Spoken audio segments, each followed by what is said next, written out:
Well, good morning, folks. Pastor Rocky Branch, Spruce Pine First Baptist Church. Have you ever studied the little book, only about 21 verses of the little book called Obadiah?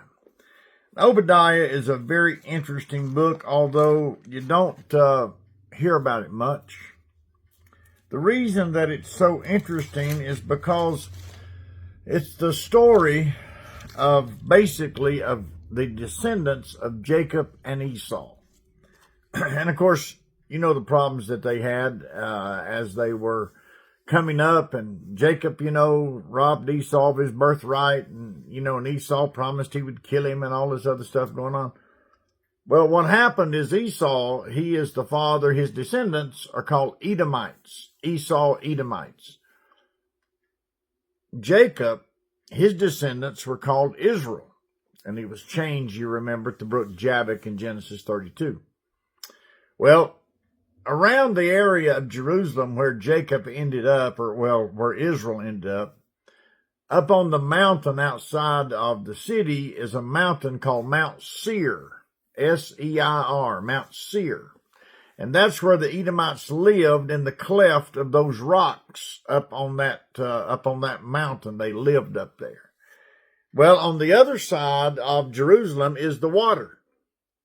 And then on the other side is, the water's down closer to Egypt, actually. But on the other side, the Mediterranean's over by Caesarea. But on the other side of those mountains, opposite, is the land of Babylon, where Nebuchadnezzar was.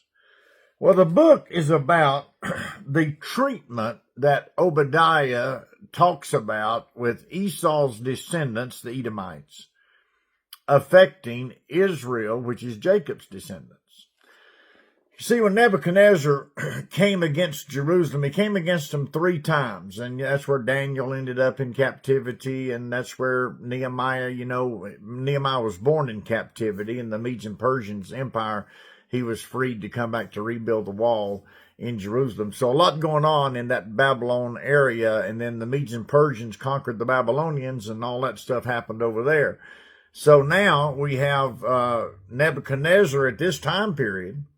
Nebuchadnezzar is coming against Israel. Well, when Nebuchadnezzar would come against Israel, the battle would be ensuing. The people in Jerusalem would flee the city because they're trying to get into cover and hide and do whatever. Well, they would go toward Mount Seir. That's where the Edomites, the descendants of Esau, that's where they lived. Well, instead of helping them, they intercepted the running Israelites and robbed them, and even would come into the city when they would leave their stores and leave their homes and loot the city while they're out on one side fighting Nebuchadnezzar's crowd. Then on the other side, the Edomites are coming in and looting the city. Well, God took a dim view of that, and that's what Obadiah is about. He's talking about the situation of Jacob and Esau, and he's telling the story that I just told you. It's more in detail in these 21 verses. But he's telling the story how that God took a dim view of Esau's descendants against their brother Israel and Jacob's descendants. So that puts us in a very peculiar place today to think about the relationship that we have in 2 ways. We have, in this case, Jacob and Esau. We have blood relationships. And there's sometimes in a blood relationship, there's a lot of jealousy. There's some anger. There's some hostility. There's some times when people won't talk to each other in a blood family. It's amazing how a blood family becomes jealous of one another. It's happened all through time. It's nothing new. We need to be aware of it. It still happens. And that's what Obadiah deals with about this relationship. And God says to Esau, I'm going to bring you down off of that mountain. And I'm going to bring you into judgment because they're taking advantage of a group of people, the Israelites, that are running from Nebuchadnezzar. They're running right into the Edomites. Because of that, we just got a mess going on here. So it's amazing in a blood family how that you have challenges. Now, God can get glory out of that if people are willing to come to the table and understand, but sometimes people are not willing to do that. And sometimes you cannot make peace with a blood relative. It's possible that you cannot do that. Even though you want to, you wish to, you hope to, you pray to, you ask to, sometimes you still don't make peace with a blood relative. But there's something important to remember. I think it's important to remember the New Testament says, as much as lieth in you, live peaceable with all men. And that simply means don't let it be your fault. So if there is contention, if there is a problem in your blood family, don't let it be your fault. Try to mend the fence. Sometimes you can't. People sometimes just not going to mend it. Try to mend it. If you can't mend it, you've done the best you can. Now, not only there's a blood family relationship, there's also a brother and brother, sister and sister, brother and sister relationship in the spirit. Because when you're saved, you are a brother or a sister of another believer. And it's amazing to me, never growing up in church, it's amazing to me how there can be so much conflict in a spiritual brother and sister, brother and brother, sister and sister relationship.